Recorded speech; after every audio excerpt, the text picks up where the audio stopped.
दुर्योधन इतना बड़ा दुराचारी था कि उसने सिर्फ द्रौपदी के साथ ही गलत नहीं किया था, बल्कि अपनी खुद की पत्नी मंदोदरी का भी अपमान करने से कोई कसर नहीं छोड़ी थी। दुर्योधन का व्यवहार महिलाओं को लेकर शुरू से ही गलत था। महाभारत में ऐसी ही एक दंग कर देने वाली कथा का जिक्र है, जहां दुर्योधन ने 2 राजकुमारियों के साथ जबरन संबंध बनाए थे। आखिर कौन थी वो 2 पीड़ित स्त्रियां जिनके साथ दुर्योधन ने किया था दुर्व्यवहार? चलिए जानते हैं इसके बारे में। पांडव जब जुए में सब कुछ हार कर वन में भटक रहे थे, उस समय पांडवों का अपमान करने के लिए दुर्योधन अपने दल बल के साथ वन में पड़ाव डालकर बैठ गया। इस बीच एक दिन एक गंधर्व राजकुमारी को दुर्योधन ने वन में देखा तो उसके साथ दुराचार करने का प्रयास किया, लेकिन वह राजकुमारी वहां से भागने में सफल रही। गंधर्वों को जब दुर्योधन के इस गलत आचरण का पता चला तो उन्होंने दुर्योधन के शिविर पर आक्रमण कर दिया और मदिरा के नशे में धुत दुर्योधन को बंदी बना लिया। लेकिन पांडवों की विनती पर गंधर्वों ने दुर्योधन को मुक्त भी कर दिया था। यही नहीं, बल्कि एक बार जब काम्बोज के राजा चंद्रवर्मा की पुत्री भानुमति के स्वयंवर का आयोजन हुआ, सभी प्रदेशों के राजकुमार वहां आए। दुर्योधन भी कर्ण के साथ वहां पहुंचा था। भानुमति के सौंदर्य को देखकर दुर्योधन मन ही मन उन्हें हासिल करने की ठान लेता है, लेकिन वरमाला डालने की बारी आई तो भानुमति दुर्योधन को छोड़ के आगे बढ़ गई। दुर्योधन से यह बर्दाश्त नहीं हुआ और उसने सभी को डरा धमका कर जबरन वरमाला अपने गले में डलवा ली और कर्ण की सहायता से सभी विरोधी राजाओं को परास्त कर बलपूर्वक भानुमति से विवाह कर लिया।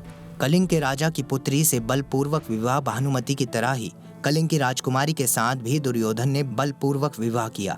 दुर्योधन सभा के बीच से राजकुमारी को उठाकर अपने रथ पर ले गया और कर्ण की सहायता से राजकुमारी का अपहरण करके जबरन विवाह किया था। दुर्योधन स्त्रियों को लेकर ही नहीं बल्कि सत्ता का भूखा भी था कि उसने सम्राट बनने के लिए अपने भाइयों को भी नहीं छोड़ा था। भीम की ताकत से दुर्योधन बहुत जलता था। वह बचपन से ही भीम के प्रति दुर्भावना रखता था। इसमें उसके संयोगी थे मामा शकुनी। इनके साथ मिलकर दुर्योधन ने बचपन में ही एक बार भीम को खीर में जहर मिलाकर मारने का प्रयास किया। दुर्योधन ने भोजन के प्रिय भीम को चुपके से खाने पर बुलाया और खीर में जहर मिलाकर खिला दिया। भीम के मूर्छित हो जाने पर दुर्योधन ने भीम को गंगा नदी में फेंक दिया, लेकिन किस्मत से भीम नागलोक पहुंच गए और नागों के काटने से विष उतर गया। नागराज ने भी भीम को बताया कि वह उनके नाना लगेंगे और उन्होंने भीम को 10 हाथियों का बल प्रदान किया। शकुनी के पासे से दुर्योधन ने युधिष्ठिर के संग जुआ खेला। पासे को भगवान शिव का वरदान था कि वह जब भी इस पासे से खेलेंगे उसकी जीत होगी।